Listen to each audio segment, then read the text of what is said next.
100억 자산가의 꿈, 당신도 현실이 될 수 있습니다. 실전 교육을 통한 여러분의 투자 로드맵, 100억 마스터 플랜 일부 진행의 신하림입니다. 마스터 플랜에서는요, 오늘 하루 국내외 증시를 움직이는 다양한 시장 지표 중 우리는 어디에 주목해야 하는지 경제와 증권 이슈를 심도 있게 분석해보고요. 여러분의 성공적인 투자 길잡이가 되어드립니다. 네, 오늘 화요일 장이 마감됐습니다. 어제 예상보다 파격적인 미중 합의 소식이 나와주면서 간밤 미증시는 상승 랠리를 이어갔습니다. 다만 우리 시장은 어제 주가에 이미 선반영이 되어서인지 오늘 주가의 반응은 그리 크지는 않았습니다. 오늘 국내 증시 마감 상황 체크하면서 또 내일의 장을 준비해보겠습니다. 지수부터 함께 보시죠. 네, 오늘 양시장 모두 빨간불 켰지만 상승폭이 그리 크지는 않았습니다.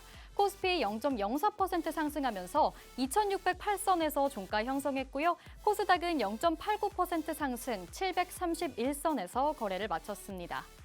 이어서 코스피 수급 상황 체크해보겠습니다. 오늘 코스피를 견인한 건 외국인이었습니다. 외국인이 1,700억 원 매수 우위를 기록했고요.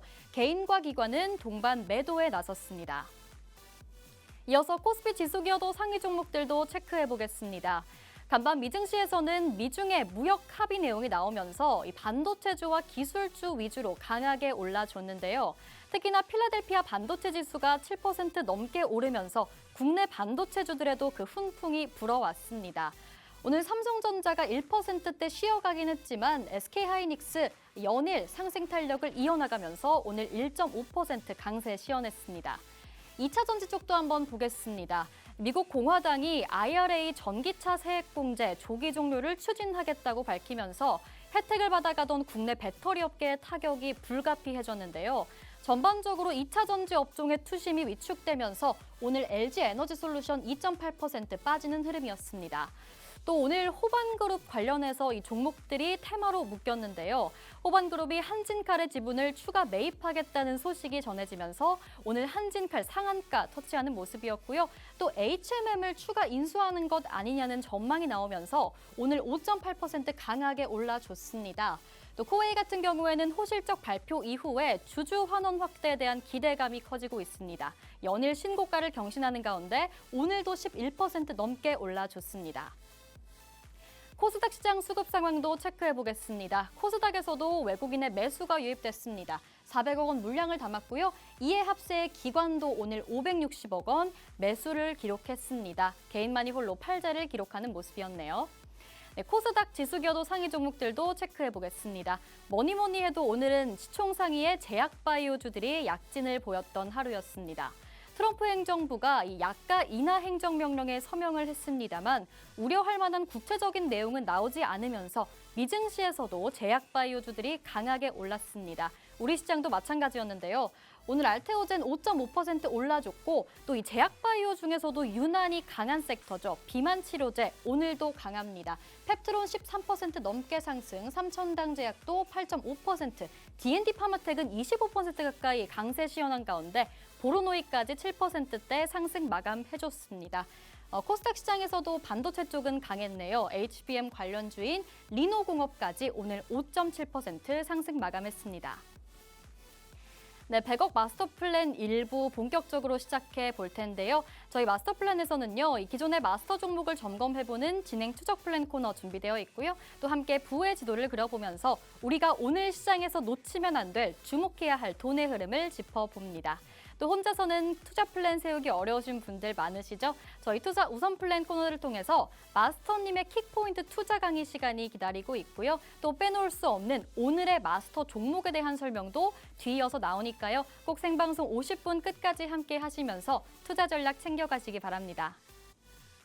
저희 방송은 누구에게나 열려 있습니다. 지금 보고 계신 분들은 언제든지 자유롭게 팍스통신망 들어오실 수 있는데요. 화면에 보이는 QR코드 스캔하셔서 입장하시면 되겠습니다. 저희 통신망 들어오시면 저희 방송의 모든 정보들 방송 이후에도 계속해서 제공해드리고 있으니까요. 꼭 생방송 시간 내에 입장해 보시기 바랍니다.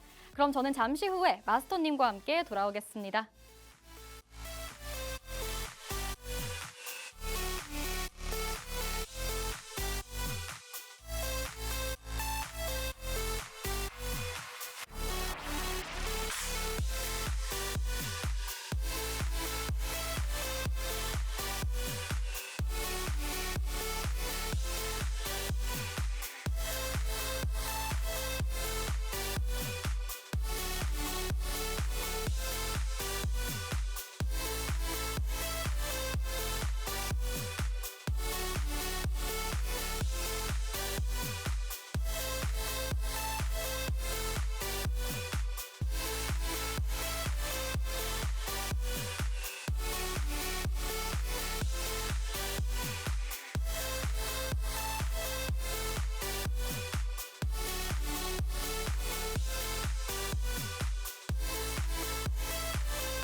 네, 100억 마스터 플랜 일부 오늘도 힘차게 열어보겠습니다. 오늘 함께 탄탄한 투자 플랜 세워주실 마스터님 모셔봐야겠죠. 오늘 유세벽 마스터님 나와주셨습니다. 어서 오세요. 네, 안녕하세요.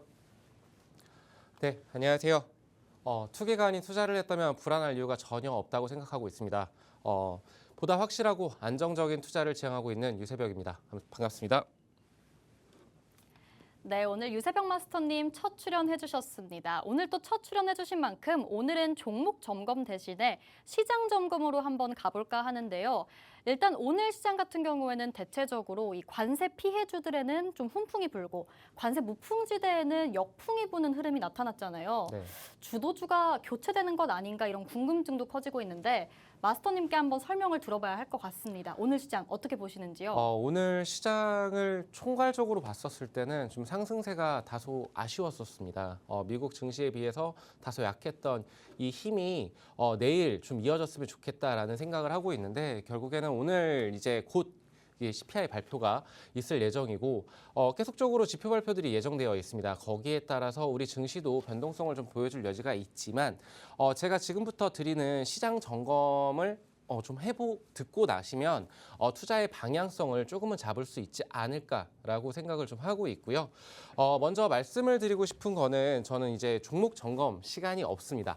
왜냐하면 지난 방송이 없었기 때문에 오늘 새롭게 합류를 했기 때문에 그렇다라면은 이제 4월 8일 그때부터 좀 시작을 했었던 시장 변동성이 지금은 다소 완화가 되고 있다. 굉장히 그때 투자 심리가 위축이 됐었던 시기가 있었습니다. 불과 한 달 전으로 생각을 해보면 그때 빅스 지수, 즉 시장 변동성에 대한 기대치를 좀 보여주는 지수라고 생각을 해주시면 되는데 이 빅스 지수가 코로나 발발 그때 그 당시 2020년도 50포인트를 넘었었는데 52.33을 기록을 해주면서 4월 8일 날 피크를 찍었었습니다. 그 이후에 지금 다시 20포인트 밑으로 이렇게 좀 하향세를 좀 보여주고 있고 거기에 따라서 안전자산이 아닌 공격적인 그런 투자자산 선호 심리가 좀 회복이 되고 있다라는 점들이 좀 다소 우리를 안심하게 만들 수 있는 구간이지 않을까라고 좀 말씀을 먼저 드리고 싶고요. 그래서 안정적인 구간으로 좀 접어든 것 같다라고 좀 조심스럽게 예견을 해볼 수 있을 것 같습니다.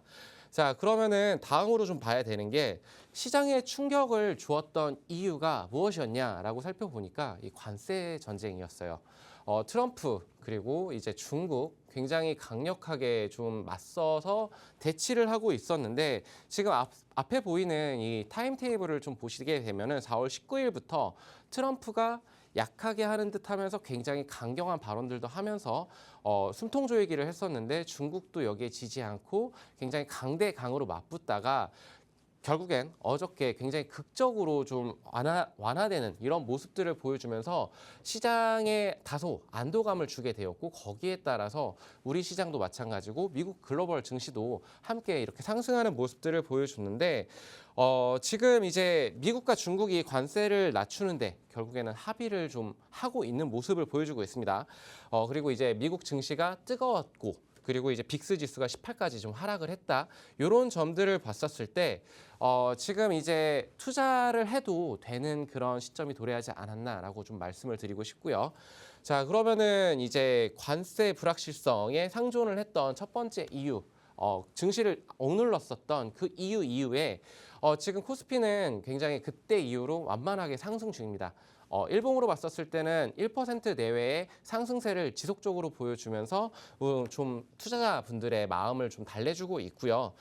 다만 좀 아쉬웠던 점은 우리 증시가 뜨겁지 못했다라는 점. 근데 좀 뒤로 하고 두 번째로는 이 경제 성장률 둔화 우려도 있습니다만 지금 이제 곧 있을 대선도 있고 여기에 정부의 추가적인 경기 부양책에 대한 기대감이 살아있다.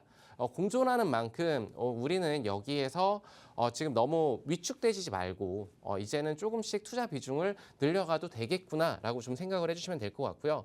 근데 여기에는 한 가지 원하는 조건, 전제 조건이 있죠. 외국인들의 순매수세가 지속적으로 언제 들어올 것인가 이런 부분들은 차후 좀 해결이 될 것이라고 보여지는 게 지금 현재는 어쨌든 간에 지수가 올라오고 있는데 여기서는 기관의 매수세가 중심이 되고 있고 여기 외국인들의 매수세가까지 같이 가세가 된다라면은 더 큰 상승을 보여줄 수도 있다. 요거는 가능성에 대한 얘기를 좀 말씀을 드리는 겁니다. 결론적으로 말씀을 드려서 지금 우리 증시 같은 경우에는 양호한 실적을 발표해주는 그런 실적주들 중심으로 그리고 약간의 이슈를 소화해 가면서 지금 계속 그 상승 랠리를 이어가고 있다라고 해석을 해주시면 될 것 같습니다.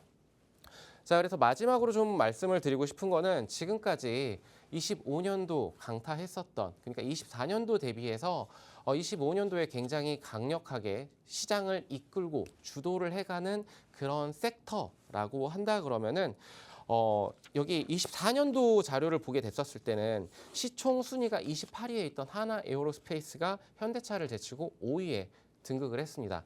그리고 HD 현대중공업 같은 경우에도 세계 단위 상승한 7위로 랭크가 되면서 이런 순위가 결국에 아주 중요한 의미를 부여할 수는 없다라고 생각을 하실 수도 있겠지만 조선과 방위산업 이 섹터가 굉장히 강력했구나. 그렇다면 아까 방금 앵커님께서 말씀 주셨던 이 주도주의 섹터의 이 흐름에서 이제 체인지가 되는 전일 필라델피아 반도체 지수의 상승에 따라서 오늘 우리 증시 반도체 관련 종목들이 굉장히 훈풍을 탔는데 지속적으로 그렇게 변화될 것인가 주도주의 역전이 이루어지는 것인가라고 했었을 때 지금 이 방송을 보시면서 한번 아이디어를 좀 얻어가셨으면 좋겠다라고 말씀을 드리고 싶고요.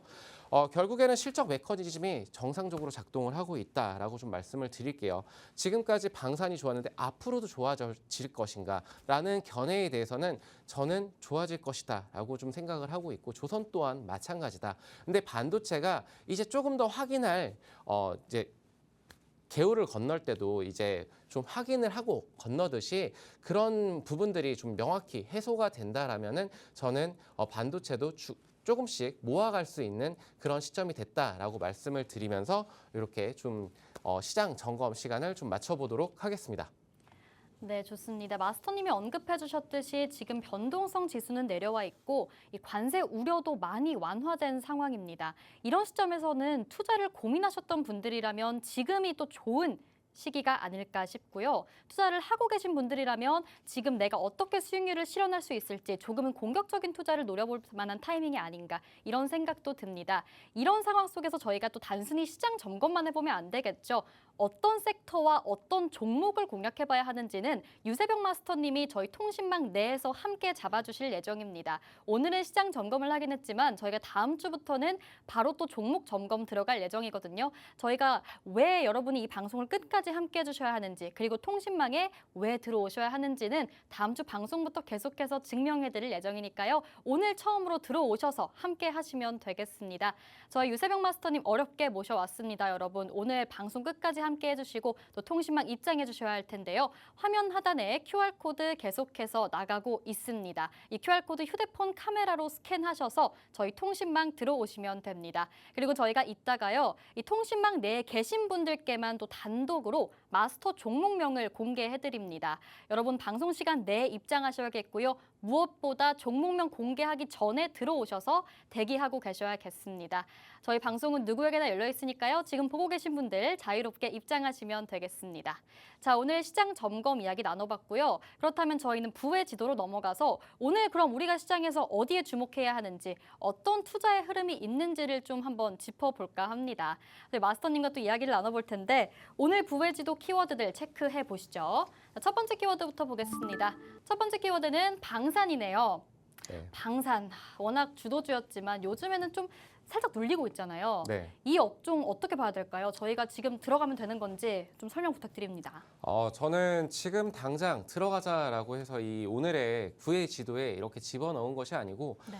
작년부터 이런 질문들을 굉장히 많이 받았었습니다. 주위 지인분들이 어느 섹터, 어느 종목을 좀 투자를 해야 좀 재미를 볼 수 있겠니? 라고 했었을 때 저는 주저하지 않고 이제 방위산업 쪽을 계속 얘기를 했었었고 근데 그때 당시에도 굉장히 강하게 계속 치고 올라가는 모습들을 네. 보여줬는데 멈추지 않았고 네. 달리는 기관차처럼 절대 멈추지 않았던 맞아요. 그 행렬이 올해 초에도 피크아웃 우려가 굉장히 많았었습니다만 그래도 지금도 달리고 있고 지금 살짝의 조정이 들어왔는데 불과 그 오른 퍼센테이지 대비해서 살짝 눌렸거든요. 근데 저는 이런 부분들이 지금 추세가 깨지지 않는 한 건강한 조정이라고 생각을 하고 있고요.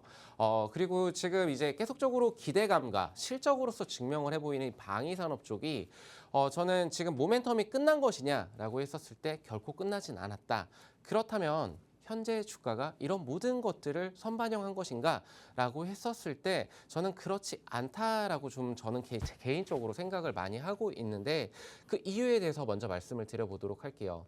우선 방위산업이 떴었던 이유가 크게 지속적으로 성장을 할 수 있었던 이유가 K방산의 그런 강력한 장점들이 부각이 세계 시장으로 뻗어갈 수가 있었었고 불과 수출을 8개국, 10개국 정도밖에 못했었던 우리나라 방위 산업이 지금은 굉장히 글로벌리하게 움직이고 있다.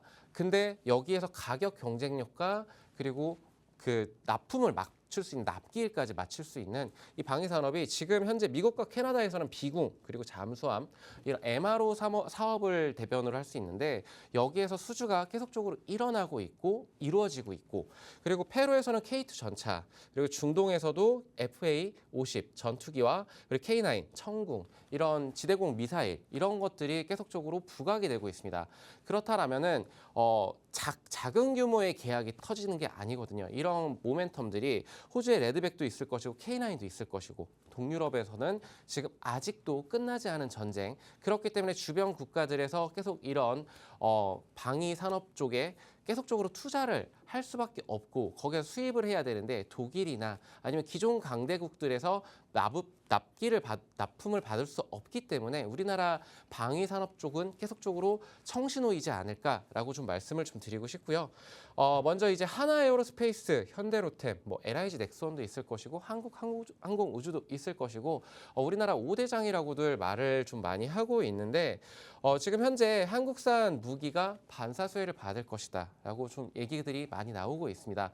이 자료는 삼성증권에서 리포트를 발간했는데 최신 5월 8일 날 발간이 된 건데 인도 파키스탄 분쟁 격화에 따라서 지금은 약간 다소 소강 상태에 이루어지만 한국산 무기 반사수의 기대감이 있다. 라고 이런 소식들이 들려오면서 신고가를 좀 다시 한번 경신하는 모습들도 보여줬었고 그 이후에는 아까 앵커님이 말씀하신 대로 좀 눌렸지만 근데 이 지정학적 리스크는 계속 부각이 될 수밖에 없을 것 같다라고 저는 생각을 하는데 시청하시는 시청자님들은 어떻게 생각하실지 모르겠어요.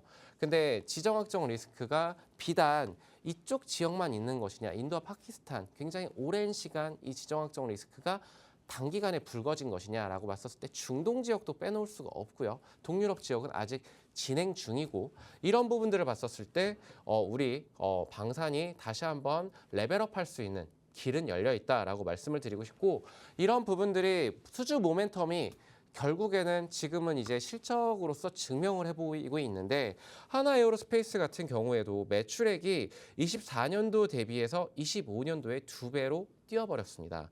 매출액 같은 영업이익 같은 경우에도 거의 2배 가까운 성장세를 보여주었고 그리고 26년도 향후 앞으로가 중요합니다. 지금까지는 잘 벌어왔지만 향후 26년, 27년 그 다음 어떻게 될 것인가를 봤었을 때도 계속적으로 매출이 늘어날 것이라는 가이던스가 나와 있다라는 점. 지금 주가가 다소 높은 것 아닌가, 시총이 너무 사이즈가 커진 것이 아닌가라는 생각을 하실 수도 있겠지만 저는 지금 아직 올라갈 수 있는 볼륨은 조금 더 남아있다라고 말씀을 좀 드리고 싶고요. LIG 넥스원 같은 경우에도 주가가 굉장히 많이 올랐습니다. 지금 저도 손이 나갈 수 없는 좀 손이 나가기 쉽지 않은 그런 종목들이긴 하지만 그래도 아까 하나에어로스페이스와 마찬가지로 24년도 대비해가지고 25년도에 지금 매출액이 증가하고 있고 영업이익도 증가를 하고 있다라는 점. 우리는 여기에서 결국에는 숫자로서 증명을 해보이는 종목들에 투자를 해야만 결코 흔들리지 않고 약간 눌렸을 때도 편안하게 가지고 갈 수 있는 종목이지 않을까라고 말씀을 좀 드리고 싶고요. 마지막으로 이제 그 더 많은 종목들이 있겠지만 현대로템을 또 보여드리고 싶어요. 지금 만약에 전쟁이 종결이 된다라고 했었을 때 철도 산업도 하고 있는 이 현대로템 같은 경우 굉장히 좀 재건수혜주로서 부각도 될 수 있는데 방위 산업 쪽으로 말씀을 좀 드렸을 때 매출액도 거기에서 증명을 해 보이고 있습니다. 지금 24년도 대비해서 25년도 그리고 26년도 계속적으로 늘어나는 이 숫자들을 확인을 해보실 수가 있을 것 같고 영업이익도 굉장히 크게 2배 가까이 작년 대비해서 2배 가까이 성장하는 이런 흐름들을 보여주고 있다라는 점. 결론적으로 말씀을 드려서 방위 산업을 우리가 지금 빼놓고 포트폴리오 안에서 방위 산업을 빼놓고 얘기를 할 수는 없다. 오늘 이 부의 지도를 좀 준비를 하면서 아무리 봐도 저는 작년부터 그리고 그 전에도 방위 산업 쪽이 굉장히 저가 매력이 있었다라면 지금은 많이 올라왔음에도 안정적인 투자 대안처가 될 수가 있다라고 말씀을 드리고 싶고 관세 리스크에서도 저는 다소 자유롭다라는 점을 근거로 저는 방위 산업 이쪽을 우리는 포트폴리오 안에 없으신 분들이라면 당연히 그 편입을 하셔야 된다라고 말씀을 좀 드리고 싶고 오늘 부의 지도에서 첫 번째 챕터에서는 방위 산업 쪽을 좀 소개를 시켜드려봤습니다. 네, 이야기만 들어도 아직 상승룸이 남아있고 굉장히 좋은 업종으로 보이는데 이 방산 쪽에서 또 종목 하나 공략해 주시겠죠? 저는 지금 그동안 많이 올라왔었던 네. 종목보다 네. 저가 매수 음, 정도는 아니지만 분명히 많이 떴지만 최근에 이런 이슈가 있었어요. 그 이제 격투 그 라팔이라는 전투기 미국 4.5세대 전투기가 네. 그 격추가 됐었는데 결국에는 격추가 됐다라는 거는 지대공 미사일에서 그거를 쐈다라는 거 맞췄다라는 거거든요. 네. 근데 여기에 우리 지금 말씀드릴 어. 종목에 KF-21 그 비행기 여기도 4.5세대거든요. 수출 모멘텀이 있다라고 좀 벌써 힌트를 다 말씀드린 것 같고 알 것이라고 보고 있습니다. 네, 그 종목 좀 같이 공략을 해보면 좋을 것 같다. 지금 당장 내일 당장 매수를 하자라는 말씀이 아니고 이런 종목들을 같이 공략을 해보면 좋을 것 같다. 통신망으로 한번 오시면 좋을 것 같다라고 말씀을 드려보도록 하겠습니다. 네. 이미 다 올라버린 종목 말고 좀 그래도 저점에 있는 매력이 있는 종목으로 하나 공략을 해주신다고 하는데요. 힌트를 듣고 종목명을 예상하신 분들도 계시겠지만 또 전략 없이는 빈 껍데기에 불과하겠죠. 이런 전략은 저희가 통신망 내에서만 잡아드리니까요. 여러분 입장하시면 되겠고요. 사실 방산주 같은 경우에는 이 트럼프 임기 이후에 정말 200% 가까이 상승을 했다가 최근에는 살짝 좀 조정이 나온 것 같습니다. 하지만 저희 마스터님이 언급하셨듯이 이 저희 국내산 무기에 대해서는 반사수의 기대감이 계속해서 존재를 합니다. 세계 곳곳에서 지정학적 리스크는 계속해서 부각되고 있다 보니까 이 업종 같은 경우에는 아직도 추가적인 상승룸이 남아있을 것이다. 우리가 포트에 방산주를 담지 않았다면 담아봐야 할 것이다 라고 언급을 해주셨죠. 그렇다면 이런 좋은 방산주 섹터, 실적까지 탄탄한 방산주 섹터, 여러분의 안정적인 투자 대안처가 될 수 있을 텐데요. 공략 안 해보실 수 없겠죠. 저희가 전략 잡아드립니다. 화면 하단에 QR코드 계속해서 나가고 있습니다. 아직까지 입장 안 하신 분들은 어서 입장하셔서 이따 나오는 마스터 종목명도 받아보시고요. 앞으로의 올라갈 이 방산 섹터에서의 종목도 함께 챙겨가시면 좋겠습니다. 자, 오늘의 첫 번째 키워드 체크해봤습니다. 이어서 저희 두 번째 키워드도 체크해보도록 할게요. 자, 오늘의 두 번째 키워드는 조선입니다. 오늘도 키워드를 되게 직관적으로 준비를 해주셨어요. 네, 이름 짓는 거를 제가 사실은 잘 못합니다. 삼행시 뭐 이런 것도 잘 못하고 아, 네. 말로 웃기는 것도 잘 못합니다. 앞으로 노력하셔야 됩니다. 네, 몸으로 하는 개그는 자신이 있는데 네. 근데 직관적으로 말씀을 드리는 게 시청자님께서 뭐 이거를 궁금해하셔서 과연 그런 것보다도 저는 빠르게 알려드리고 같이 수익을 보자 이런 마인드이기 때문에 직관적으로 이제 조선이라는 섹터를 말씀을 드려야 되는데 방위산업과 마찬가지입니다. 방위산업에서 조선을 또 빼놓을 수가 없는데 조선 하면은 지금 굉장히 뜨거운 감자, 지금이 아니고 신조선가 지수가 계속적으로 올라갔었습니다. 그 당시에 조선 그 섹터를 지속적으로 봐야 된다라고 말씀을 드렸던 방송 이력이 있는데 지금 현재 조선 같은 경우에는 수주가 아직도 지속적으로 이루어지고 있습니다. 3월 조선 수주 점유율을 봤었을 때 중국이 굉장히 많이 따라왔지만 그래도 우리나라가 55%의 그 비율을 차지를 해주면서 계약을 잘 체결을 해냈다라고 우리는 지금 여기 표에서 확인을 해볼 수가 있을 것 같고, 그리고 이제 그 아무래도 공장이 그 거기에서 계속 만들어져야 되는데 만들어질 수가 없는 상황까지 왔을 것 같다. 거기에서 피크아웃 우려가 나왔었는데 지금 시설 투자가 이루어지고 있습니다. 그리고 다른 조선소, 그러니까 외주, 위탁 생산 이런 것들로 활로를 열고 있고, 거기에 따라서 우리나라 조선 업체들의 영업이익이 계속적으로 올라오고 매출이 올라간다라는 이 희소식들이 들려오고 있습니다.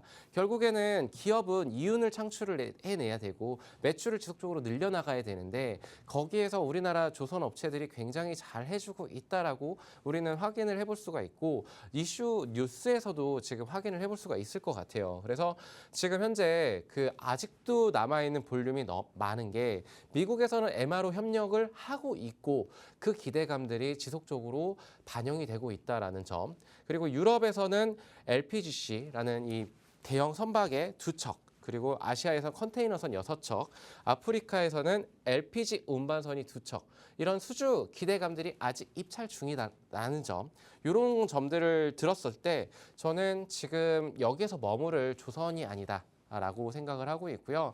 제2의 조선 업체들의 르네상스가 펼쳐질 수 있지 않을까라고 좀 생각을 해볼 수가 있을 것 같습니다. 그래서 이 조선 같은 경우에는 HD 현대그룹이 1분기 실적을 발표를 했습니다. 이런 기대감만으로 올라왔었던 주가들이 실적으로서 증명을 정말로 해 보였던 거고, 그리고 이제 그 피크아웃에 대한 밸류에이션 부담을 해소를 해줬다라는 점이 저는 굉장히 아직도 매력적인 구간에 있지 않을까라고 생각을 하고 있고요. 그리고 트럼프 행정부가 중국의 제재가 굉장히 강력하다. 결국에는 정책적인 수혜를 받을 확실한 섹터를 조선을 빼놓고 말을 할 수가 있을 것인가, 이런 부분들을 좀 말씀을 좀 드리고 싶어요. 시청자님들께서는 벌써 계속적으로 알고 있었던 이슈였지만 쉽사리 접근을 못했던 방위산업 그리고 조선 관련해서 이 방송을 보신다라면 그 이슈가 아직도 지속이 되고 있고 현재 진행형이고 앞으로도 그럴 것 같아라고 했었을 때 저는 예스라고 답변을 드리고 싶기에 지금 이 방송에서 조선을 다시 한번 강조를 드리고 있는 거고, 그렇다면 실적 비교를 좀 해봤을 때 HD 현대중공업 같은 경우에는 영업이익이 작년 동기 대비해서 1940%가 올랐습니다. 어마어마하게 올랐다라는 거 숫자로 볼 수가 있을 것 같고요. HD 한국조선해양 같은 경우에는 436%, HD 현대미포 같은 경우에는 흑자의 전환에 성공을 했습니다. 그리고 HD 현대마린솔루션 같은 경우 63%, 그리고 이제 밑으로 뭐 쭉 내렸을 때 하나오션 같은 경우에는 389%, 필리조선소를 인수를 하면서 굉장히 기대감을 키웠는데 영업이익이 이렇게 잘 나오고 있어? 그렇다면 그런 영업이익이 지속적으로 올라왔었을 때는 과연 어디까지 갈 것인가? 증권가 리포트에서는 굉장히 그 볼륨을 크게 보고 있는 곳도 있습니다. 이런 점들을 좀 참고를 하시면 좋을 것 같고요. 그래서 이제 신조선가가 지금은 좀 떨어졌어요. 역대 최고가에 근접을 했다가 조금 떨어지는 추세를 보여주고 있지만, 그럼에도 불구하고 몸값이 계속적으로 높아지고 있습니다. 결국에는 작은 선박들 이런 것들을 많이 수주를 따내는 것이 아니고 큰 선박, 정말 돈이 되는 이런 선박들의 수주를 따내고 있고, 거기에서 굉장히 우리나라는 전통적으로 조선의 강자였었습니다. 그 위치를 지금 굉장히 확고히 하고 있고 다시 한번 재증명을 하는 그런 시점이기 때문에 저는 주가가 높다라는 측면보다는 과연 이 기업이 얼마나 더 성장할 것인가의 이 잠재력, 그 가능성에 대해 투자를 해보시는 것도 좋을 것 같다. 그렇다라고 지금 당장 조선주를 투자를 하자라는 말씀을 드리는 것은 아니지만 눌림목이 왔었을 때 분명히 기회는 옵니다. 그런 기회들이 불과 한 달 전에도 있었어요. 그런 기회들을 우리 같이 잡아보자라고 말씀을 좀 드려보겠습니다. 네, 듣던 중 또 반가운 소식인 것 같습니다. 이 K조선 여기저기서 러브콜을 받고 있습니다. 수주에 대한 기대감 정말 앞으로도 지속적으로 나와주려고 하는데요. 관세 협상으로 인해서 좀 시장의 매기가 뒤바뀔 만한 흐름이 나오기는 했습니다. 우리 투자자분들도 시장의 주도주가 이제는 바뀌는 거 아닌가 하고 조금은 불안해하셨을 수도 있을 것 같은데요. 저희 마스터님께서 이 조선주 아직도 오를 수 있는 모멘텀이 있다. 수주의 기대감도 있다. 그러니 공략해보자, 포트에 담아보자 이렇게 말씀을 하셨습니다. 그렇다면 이 K조선주 중에서도 우리가 어디를 노려봐야 할지는 또 여러분들이 궁금하시겠죠. 그런 내용들은 저희가 또 통신망 내에서 다 짚어드립니다. 눌림목이 나왔을 때 사서 비싸게 파는 게 투자잖아요. 그렇게 눌림목 나오는 종목들을 저희가 통신망 내에서 유세병 마스터님이 짚어주실 예정입니다. K조선 담아보고 싶으신 분들 통신망에서 함께 하시면 되겠습니다. 자, 오늘의 두 번째 키워드까지 체크해봤고요. 이렇게 방위산업 그리고 조선산업 한번 체크를 해봤는데 그렇다면 오늘의 세 번째 키워드는 뭘지 또 궁금해지네요. 오늘의 마지막 키워드는요. 제약바이오주입니다. 제약바이오 정말 오늘 시장에서 특히 강했잖아요. 네. 코스닥 시장에서 정말 시총상위의 바이오주들 강하게 올라왔는데 제약바이오주들도 또 좋은 흐름 가져가고 있다 보니까 내가 지금 담아도 되는 걸까 고민하시는 분들도 있을 것 같아요. 어떻게 할까요? 제약바이오 섹터가 굉장히 크잖아요. 네. 그리고 가장 투자하기 어려운 섹터가 이 제약바이오. 음. 그 다음이 저는 반도체라고 음. 생각을 좀 많이 하고 있거든요. 네. 그만큼 좀 굉장히 접근하기 어렵지만 일반 투자자분들이 근데 한편으로는 굉장히 큰 수익을 올려볼 수 있는 종목 그 섹터가 여기에 있지 않을까라고 말씀을 드리고 싶고요. 하이 리스크 하이 리턴이라는 말이 있는데 저는 그 하이 리스크를 좀 축소를 해보고자 종목별로 좀 접근을 해보면 좀 더 안정적인 투자를 할 수가 있다라고 먼저 말씀을 드리고 싶습니다. 자, 먼저 좀 말씀을 드릴 거는 오늘 이제 어저께죠. 이제 어제 약가 관련 내용이 있었습니다. 그런 내용을 좀 살펴보면은 유럽 약가는 굉장히 좀 싼 데 비해서 미국이 약가는 3배나 비싸다. 이러면서 트럼프가 굉장히 화가 났었습니다. 그러면서 근데 이제 미국 시장이 세계 시장의 70%를 차지를 하고 있어요. 근데 유럽 제약사의 압박을 요구하고 있고 특히나 어제 PBM 업체, 즉 CVS 헬스나 아니면은 시그나그룹 이렇게 좀 약간 급락이 나왔었는데 반면에 지금 모더나라던가 암젠이라던가 길리어드 사이언스 뭐 이런 그 제약바이오 미국 내에 날고긴다는 그런 제약바이오 업체들의 주가가 날아올랐습니다. 자, 그러면은 미국 약물, 처방약 관리급여 서비스 업체들 작년부터 트럼프는 이 회사들을 원래부터 이렇게 계속적으로 눌러버리려고 했었는데 그런 종목들은 눌렸는데 향후 PBM 업체들을 압력할 가능성이 굉장히 커졌지만 결국에는 지금 제약바이오 섹터에 큰 타격이 없어 보이네라고 우리는 해석을 해볼 수가 있을 것 같고요. 이 관세 이슈가 아닌 약가 인상 있을 테지만 생각보다 이 강도가 약했다라는 점. 그러면서 우리나라 그 제약바이오 섹터에서도 굉장히 좀 강한 좋은 흐름들이 오늘 그 시장에서 펼쳐졌었는데 트럼프 약가 인하 압박이라는 그렇지만 한국 제약바이오의 반사 이익을 기대해 볼 수가 있다라는 뉴스 기사를 오늘 시장을 참여하신 참여자분들이라면 많이 확인을 해보셨을 것 같아요. 그 내용이 저는 이제 심플하게 좀 정리를 하는 걸 좋아하는데 결국에는 이 단면만을 보고 투자를 해보자라고 말씀을 드리기보다는 이런 이슈가 있지만 그렇지만 또 이면에는 반대 의견들도 분명히 존재를 합니다. 그렇지만 우선 오늘 여기 방송에서는 좋은 얘기들만 좀 짚어보도록 할게요. 지금 미국 그 트럼프 대통령이 자국 내 처방약 가격이 경제협력개발기구 국가보다 3배 이상 높다라는 점 아까 말씀을 드렸는데 30일 내에 새로운 약가 기준을 마련하라고 미국 보건복지부에 지시를 했는데 이런 것들이 우리나라한테는 별로 피해가 없다라는 이 다음 내용들이 좀 나오는데 근데 오늘 굉장히 날랐었던 특히나 이 제약바이오 안에서도 굉장히 강력했었던 치료제 분야가 있습니다. 그것은 바로 비만 치료제였어요. 주사제 제도 있고 경구용 치료제도 있는데 경구제 플랫폼 기업의 호재 오늘 굉장히 상한가 부근을 터치했던 종목이 있을 겁니다. 경구용 치료제, 비만 치료제 관련 종목인데 종목 얘기는 하지 않겠습니다.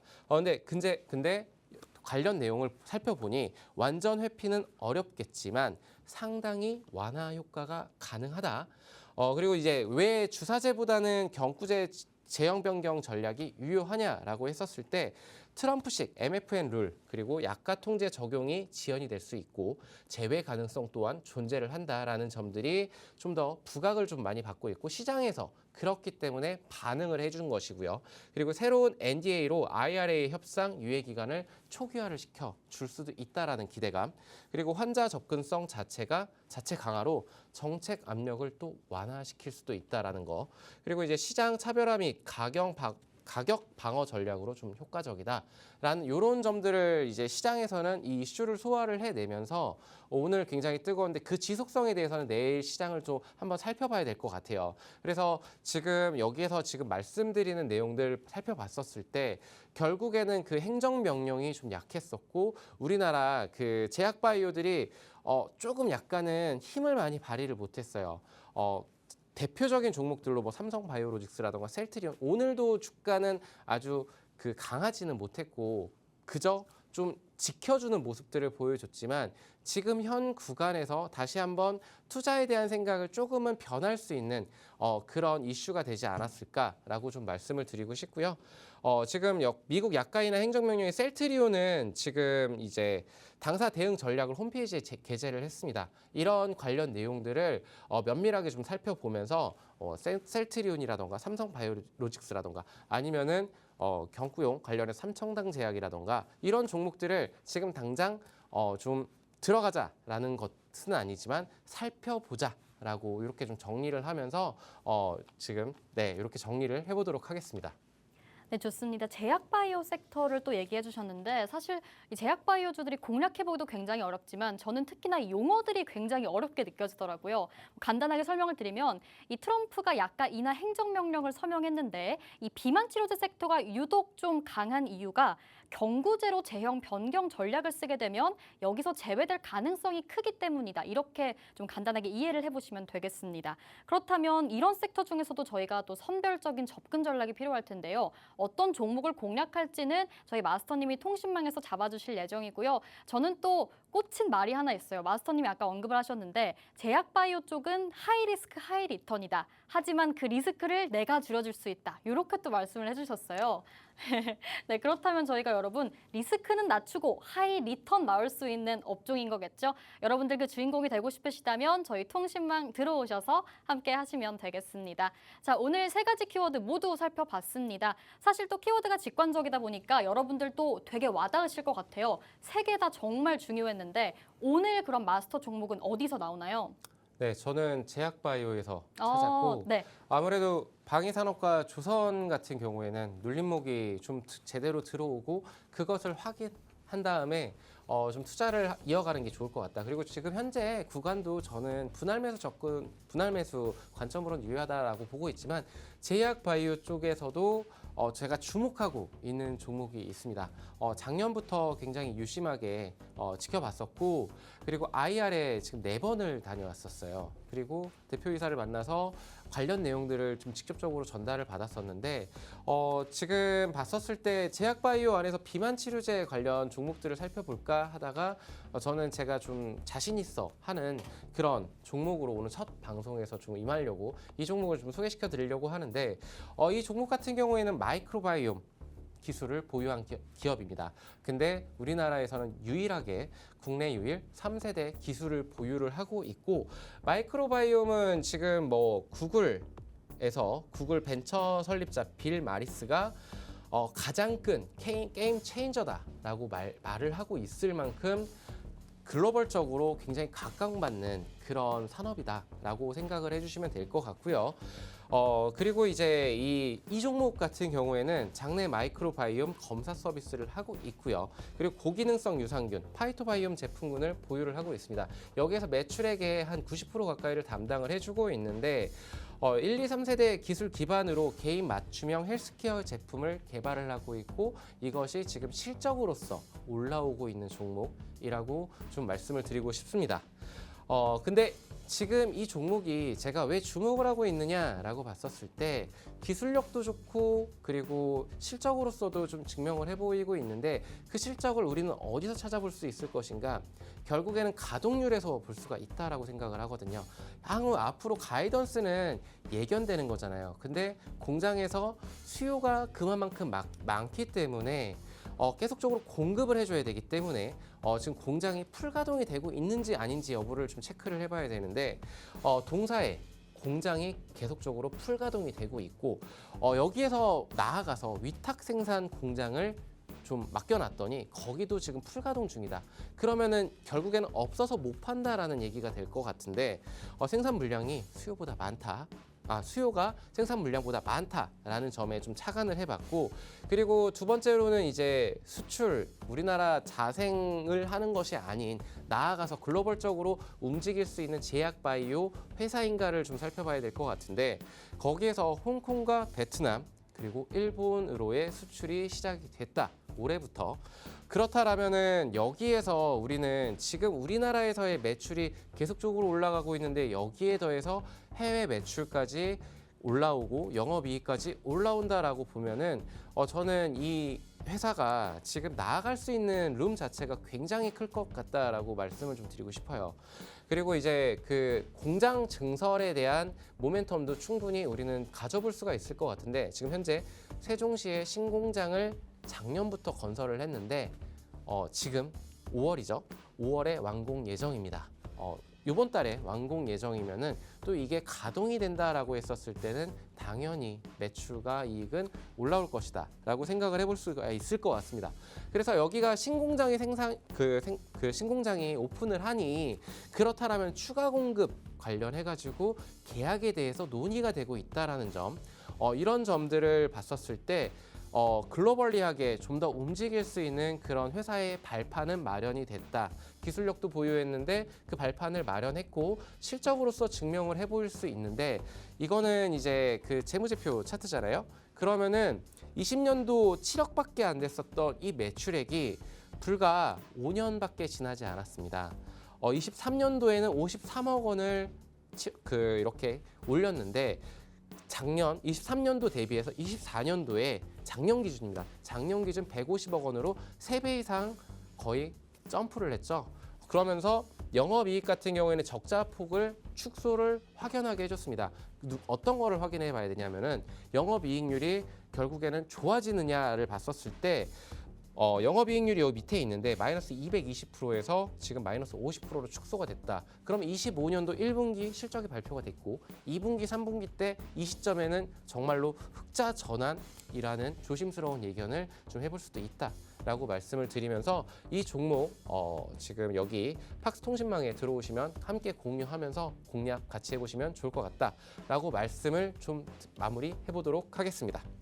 네, 좋습니다. 굉장히 좋은 종목입니다. 이 제약바이오주들 오늘 반등 시그널이 나와준 만큼 여러분 또 이 제약바이오 섹터에서 하나 종목을 챙겨와 주셨습니다. 마스터님이 또 자신감 있게 공략하실 만한 종목이라고 하시는데요. 바이오 유통의 숨은 강자입니다. 여러분, 국내 유일이란 단어가 또 굉장히 매력적이죠. 이 국내 유일 기술을 보유하고 있습니다. 게다가 수요가 또 공급을 뛰어넘는 굉장히 긍정적인 상황이죠. 그렇다면 이 글로벌 수출 신호탄까지 쏘아 올리면 점점 판을 확장해갈 만한 성장 가능성이 정말 다분한 기업이라고 보시면 되겠습니다. 여러분이 앞으로 더 주목하셔야 하는 이유가 되겠는데요. 이 종목 저희가 잠시 후에 통신망 내에서 실시간으로 공개를 해드릴 예정입니다. 이 종목 기술적으로도 굉장히 좋은데 저희 여러분들 오래 기다리셨잖아요. 차트를 정말 간단하게 힌트 살짝만 주시고 바로 저한테 넘겨주시죠. 네, 지금 제가 시간이 좀 없는 것 같아서 네. 빠르게 좀 스킵을 했는데 이 종목 같은 게 주봉으로 먼저 차트를 보게 됐었을 때 시장이 많이 눌렸고 제약바이오가 그에 비해서 상대적으로 좀 많이 눌렸었어요. 근데 이 종목은 눌리지가 않았습니다. 네, 여기까지 하겠습니다. 자, 제약바이오가 눌리는 와중에 눌리지 않은 앞으로 상승 모멘텀 충분한 종목입니다, 여러분.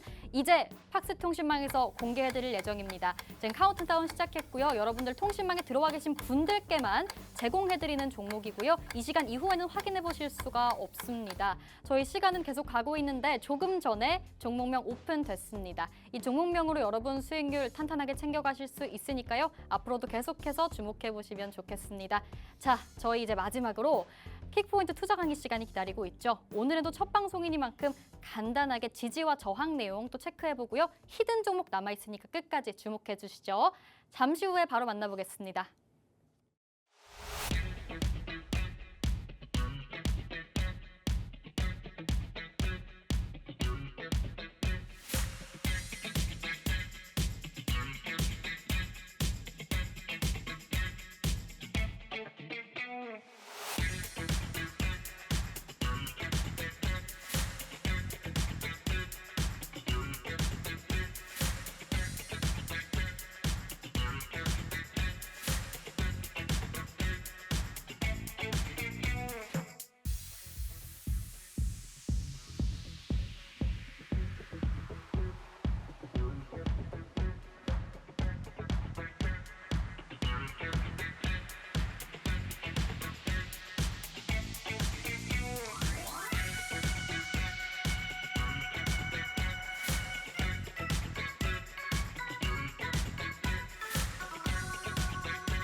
네, 이번 100억 마스터 플랜에서 처음으로 좀 이렇게 소개를 할 그럴 기술적 분석 관련해가지고 어떤 것들을 준비를 할까라고 굉장히 고민을 많이 했습니다. 뭐 이동평균선도 있을 것이고 아니면 볼린저 밴드라던가 일목균형표라던가 이런 모든 보조 지표들에 대해서 설명을 드리기보다는 가장 기초적이고 그렇지만 가장 강력하고 중요한 그것을 저는 지지와 저항이라고 생각을 하고 있습니다. 그래서 초보 투자자분들이 지금 뭐 이렇게 기술적으로 접근을 하시는 분들도 있고 아니면 기본적으로 접근을 하시는 분들도 있고 이렇게 좀 종목을 선택을 할 때는 각자 나름대로의 그런 이런 그 스킬들이 있으실 거라고 생각은 하고 있지만 저는 이 지지 그리고 저항 요거를 봤었을 때 결국에는 주가가 어떻게 보면 파도랑 같다라고 생각을 하고 있습니다. 주가라는 것이 이렇게 올라가기도 하고 내려가기도 하고 올라가기도 이렇게 하고 있거든요. 그러면서 추세를 만들기도 하고 그리고 이 돌파 시점에는 굉장히 강력한 슈팅 파동이 나오기도 하는데 근데 저는 이제 지지랑 저항을 봤었을 때 이 브레이크가 걸리는 시점 이런 것들만 우리가 정확하게 알고 있다라면은 저는 투자를 할 때 어느 정도의 지침서를 보여줄 수가 있는 것이 아닐까라고 생각을 하고 있고 저는 가장 그 기술적 분석을 사용을 할 때 중요하게 생각하는 거는 결국에는 매수자 그리고 매도자의 힘겨루기다. 그것을 보여주는 그 이력이다, 데이터다라고 이렇게 좀 설명을 해보도록 할게요. 그래서 개념 설명보다는 결국에는 전고점 그리고 전저점 여기가 지지랑 저항으로 이렇게 작용이 된다라고 말씀을 드리면서 다음으로 지금 이제 코스피 종합주가 지수를 주봉으로 차트를 가지고 와봤습니다. 자, 그러면은 여기에서 지지가 어디고 저항이 어디일까라고 했었을 때 가장 그 시간 관계상 좀 가까운 곳을 말씀을 드릴게요.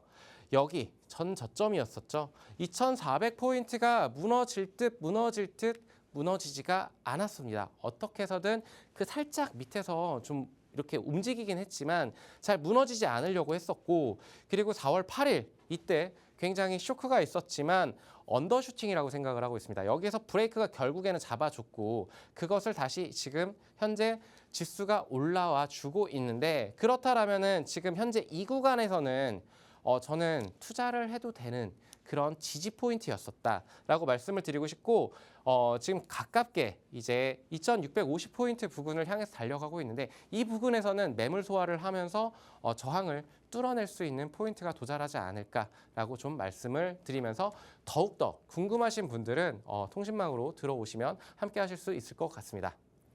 네, 오늘 맛보기 강의 함께 해보셨습니다. 더 궁금하신 점은 팍스통신망 들어오셔서 함께 받아가시면 되겠고요. 네, 이렇게 오늘 저희 유세병 마스터님과 또 함께 해봤습니다. 본 방송에서 제공하는 정보는 투자 판단의 조언일 뿐입니다. 해당 종목의 가치 또는 상승이나 하락을 보장하지 않으니 여러분 투자에 유의하시기 바라겠고요. 그럼 저희는 내일 다시 찾아오겠습니다. 오늘도 시청해주신 여러분 고맙습니다.